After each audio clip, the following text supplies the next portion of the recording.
Hey guys, Joe here. Thanks for checking out another video on the channel. As you know, I like CZ. I have a couple of them back here. This is my SP01 Tactical. You've seen it on the channel before. 9mm double stack, currently running my SIG Romeo 1. It's probably coming off. I just did that for fun. But that's a very accurate pistol. I like it. It's full size, full weight. You've seen this once or twice on the channel. This is my, excuse me, it's got a little bit of schmutz there. Come here, you. CZ P10F. This is a competition style gun. It's been decked out a little bit. I've done some silicone carbiding to fix it some damage. And as you can see, it's optics ready and threaded barrel. I have a Swamp Fox Kingslayer. That's what it is on this one. Great shooter. Good gun. Well, what do you do when you have these two firearms and you want something that kind of splits the difference? Well, you go and you wait for somebody to trade in a gun at your local gun store, Middletown Firearms, by the way. Check them out. Can't link them, but you can Google them. And you pick up a CZ Shadow 2. This is a black version, which for those of you that don't know, is the entry-level Shadow 2, which is like saying it's the cheapest Lamborghini. This guy comes in a hard case. It's missing its little tabs that hold it closed because, you know, they're cheap plastic and they like to, you know, come off on you. There you go. There, all fixed on one side. But it comes in a nice cutout foam box. My other CZ, the P10, came in a just standard box with just foam. So it's nice to see a little bit more care given to the gun. This one came with two, I believe, 17-round mags. Yep, 17-round mags, as well as some extra buffers. You'll see what that's for when we take it apart. But other than that, a very basic package. Normally has a couple of brushes. This gun was missing those. This came in on trade. Again, Middletown Firearms. Check them out. We took it to the range this weekend, me and the boys. Me and the boys had a day at the range. And, yeah, I was very happy with the way this gun works. So let's go ahead and take a look at it. What is a Shadow 2? And how is it so much different from a gun like, well, I don't know, my SP01? Well, glad you asked that. They are both based on the CZ75, a design that itself was kind of cribbed from John Moses Browning. Now, some people will say, no, it's this, it's that. No, it's very much, they looked at the high power, they took what they liked from it, they modified a few things, and then they created the CZ75 lineup. From that, there have been a myriad of different versions of 75 built. Hold on, I got to sneeze. Still technically a one take. I just paused it. Not a jump cut. Anywho, from that, they've designed many guns. The inverted rail system that CZ is well known for is on display here. And as you can see, it lowers the bore axis, which it really doesn't. You look at the bore axis of the P10, which is based on the same gun, or excuse me, based on the same company. And as you can see, same bore axis. It's a fallacy taught to us by, well, the internet. So all the other people you see on the internet that are telling you it's a lower bore axis, they're lying. In fact, like I said, when you line these up bore to bore, you'll see the 75 actually has a higher bore axis, so higher distance from here to here, than a P10F, because you can get higher up on the rear. So again, lower bore axis, complete and utter myth. What it does do is provide a much more stable side-to-side. Let me show you something else. Again, not a jump cut. If somebody wants to watch this video, they'll see that it's just a pause.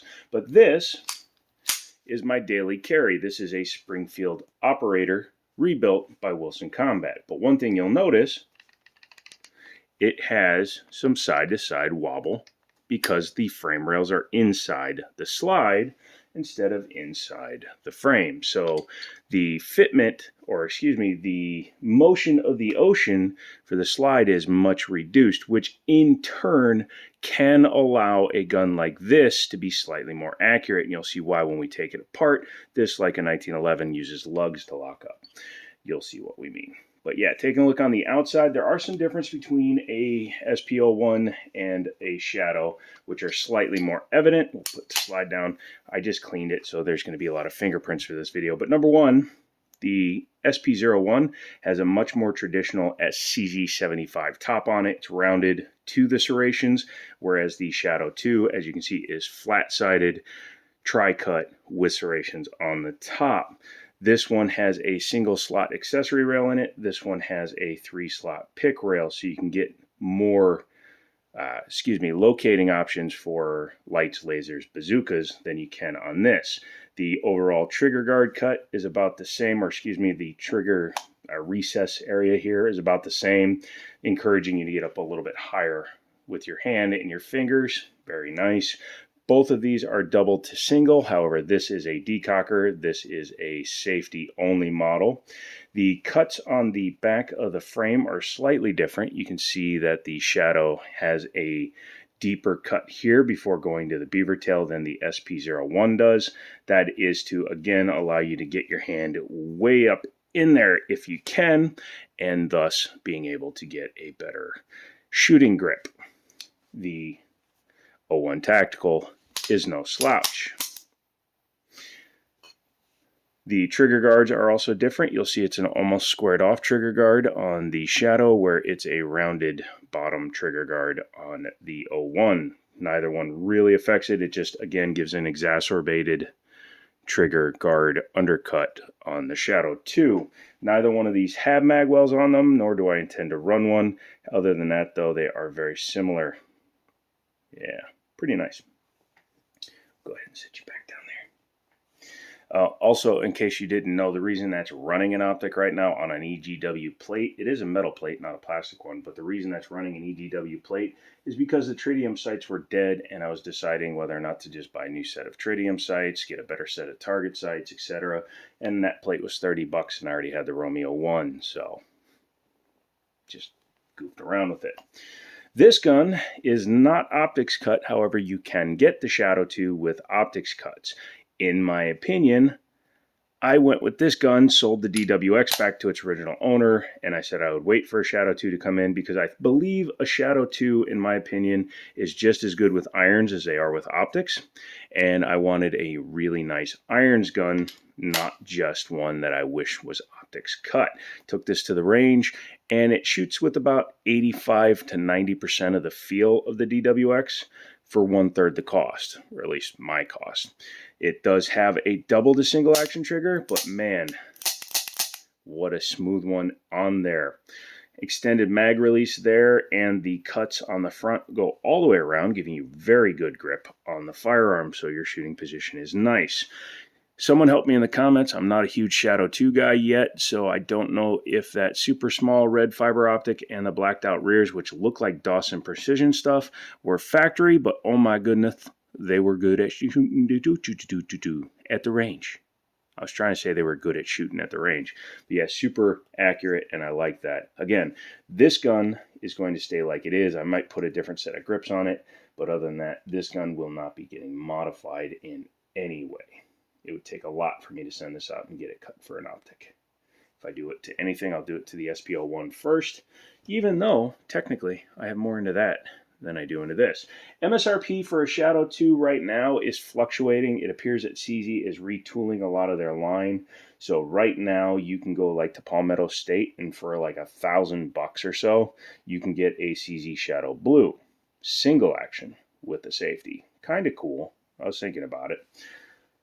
But the original MSRP on the Shadow was about $1,100. The blue was like $1,300, and then the orange can get up into the $1,800 range.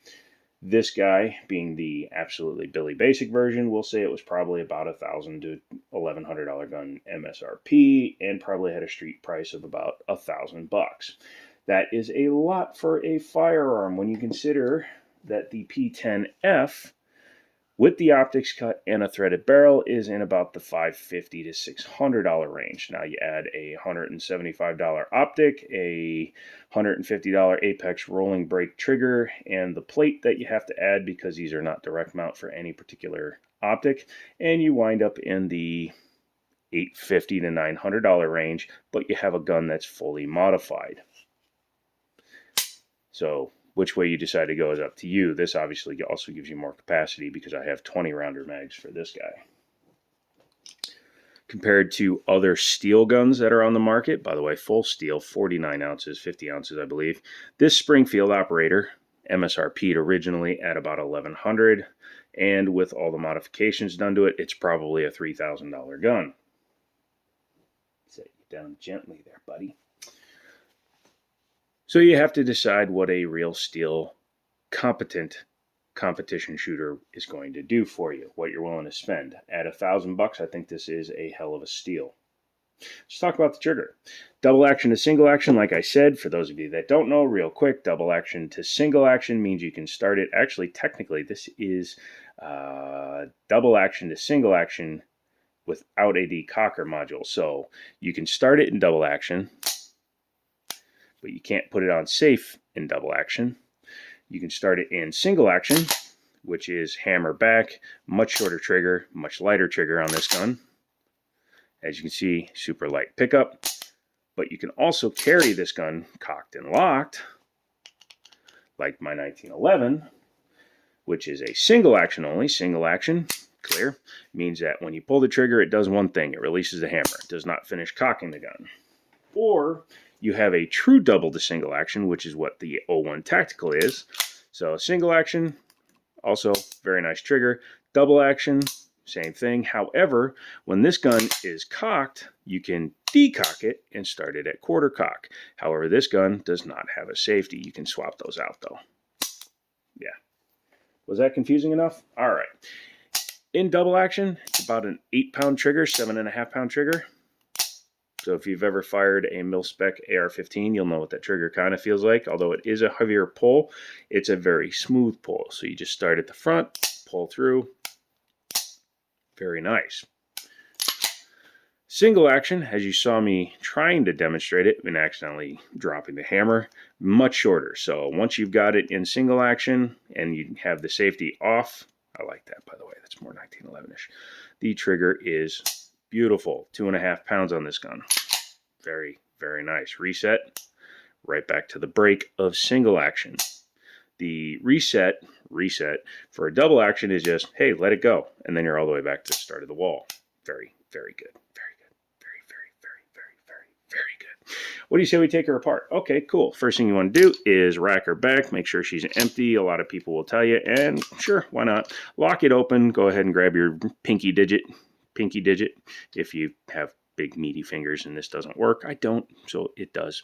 Make sure there's nothing in there visually and physically inspect. Takes you 2 extra seconds and you don't send a round into a wall.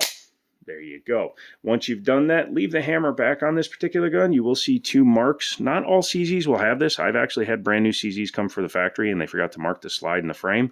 But what you need to do is you need to bring it back using your other hand, put your thumb through the trigger guard, and you can keep it on those 2 lines. Take the base of your magazine, which should be polymer unless you're using like extra old CZB 75B mags, and then push out your slide lock, release. Anyway, once you've done that, just go ahead and take your